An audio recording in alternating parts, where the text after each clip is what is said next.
жақында бір бауырымыз айтып берген оқиға ойыма түсті. Намазхан, тақуа деп есептейміз иншалла. Сондай бір бауырымыз мынандай бір оқиғаның куәсі болдым деп айтып берді.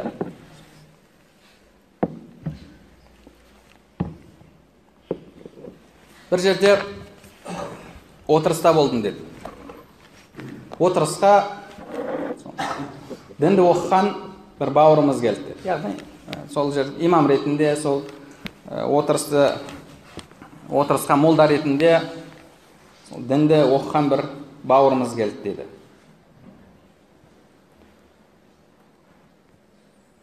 Және сол отырысқа тағы бір сол облыстың депутаты келіп қатысты деді. Депутат мансабының буы ұрып тұр. Сол жерде отырып, түсінбеймін мен осы қазір жап-жас балаларды көрем, сақал қойып алған. Ол не ол? Жас болғаннан кейін әп-әдем болып жүрмейді ме деген секілді сондай сөздерді айта бастады деді. Имамға қарап, әлгі имам болып отырған жігітке қарап, мені сен де керемет отырсың, әп-әдемі, жақсы болып отырсың деп, енді олар неге соны қойып алады, неге сақал қойып алады деген кезде әлгі бауырымыз, енді олар түсінбейді ғой, жалпы пайғамбарымыз саллаллаху алейхи уассалам 40-тан асқаннан кейін қойды ғой деп жауап берді деді. Пайғамбарымыз саллаллаху алейхи уассаламның 40-қа толмай тұрып та сақалы болды. Пайғамбарымыз саллаллаху алейхи уассалам уахи түскеннен кейін сақал қойды деген еш жерде жоқ. Оны әлгі бауырымыз біліп тұрғанда шығар. Бірақ әлгі бір сол жарайды, ол әкім десе жарайды, онда тағы бір түсінуге тырысарсың. Бір депутаттың алдында соның көңіліне қарап, пайғамбарымыз саллаллаху алейхи уассалам 40-тан кейін қойған ғой деп. Бірақ сендердің сол облыстағы сендердің өкілдеріңде де сақал бар ғой десе, енді ол кісі 40-тан асқан ғой деп жауап беріп отыр деді.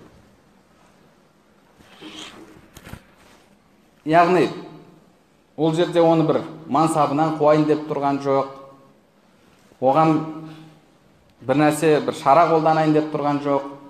Бірақ соның алдында дінімізді солай бұрмалау, яғни бұл деген, бұл адам мынау жихадул калима, Алланың жолында ақиқатты айтудан қайда ұзақтағы адам.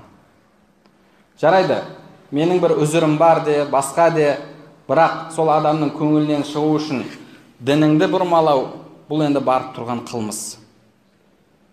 Сақалдың үкімінде біреулер сүннет деді, біреулер уәжіп деді, бірақ ешқандай ғалым оны мубах деген жоқ. Ешқандай ғалым оны мубах деген жоқ. Сол жерде соны айтып, ол дінімізде бар. Енді олардың істеп жатқаны, ол негізі дінге қайшы нәрсе емес. Мәселе оның сақалында емес, мәселе оның басында. Егер басында пікірі басқа болатын болса, бір адасқан ағымдарға кіріп кеткен болса, оның проблемасы сол басында, оның миында деп, сол жерде түсіндірудің орнына әлгі адамның ығына жығылып, соған қарай туралап беріп отыр. Өкінішке орай, сондай адамдардың себебімен дініміз бұрмаланады. Яғни бұл тілмен ақиқатты жеткізу, дінімізде бар нәрсені ұялмастан айту, осы дінімізде бар деп айту, бұл Алла жолында тілмен күрес, Алла жолындағы тілмен жихад болып табылады. Құранда Алла субхана ва тағала وَجَاهِدُوا فِي اللَّهِ حَقَّ جِهَادِهِ وَاجْتَبَاكُمْ وَمَا جَعَلَ عَلَيْكُمْ فِي الدِّينِ مِنْ حَرَجٍ. Алла тағала сендерге дінде ыңғайсыздық тудыратын нәрсе берген жоқ деді. Яғни біздің дінімізде ондай өзіңді ыңғайсыз сезінетін нәрсе жоқ. Барлық нәрсе ол Алланың үкімі, Алланың үкімінің барлығы ақиқат, және оның ақиқат екенін дәлелдей білсең, ол кез келген басқа пікірден, кез келген басқа ойлардан хайырлы. Себебі ол бізді жаратқан, біздің пайдамызды, бізге зиян болған нәрсені бүкіл әлемнен артық білген Алла субханала тағаланың үкімі болып табылады. Біздің дінімізде ұялатын еш нәрсе жоқ. Дінімізде ұялатын еш нәрсе жоқ. Өкінішке орай бізде сондай қазіргі кезде бүкіл әлемдегі проблема, өзіміздің дінімізден ұялатын, ыңғайсызданатын, дінді уағыздайтын уағызшылар пайда болды. Басқа дін дұшпандары, басқа дін өкілдері сендердің діндеріңде мынандай екен десе, жоқ, ол негізгі пікір емес, ол ихтилаф, мынандай да пікір бар, мынандай да пікір бар деп, мүмкін ол әлсіз пікір болар, мүмкін мүлдем ғұламалар амал етуге болмайды деген пікір болар.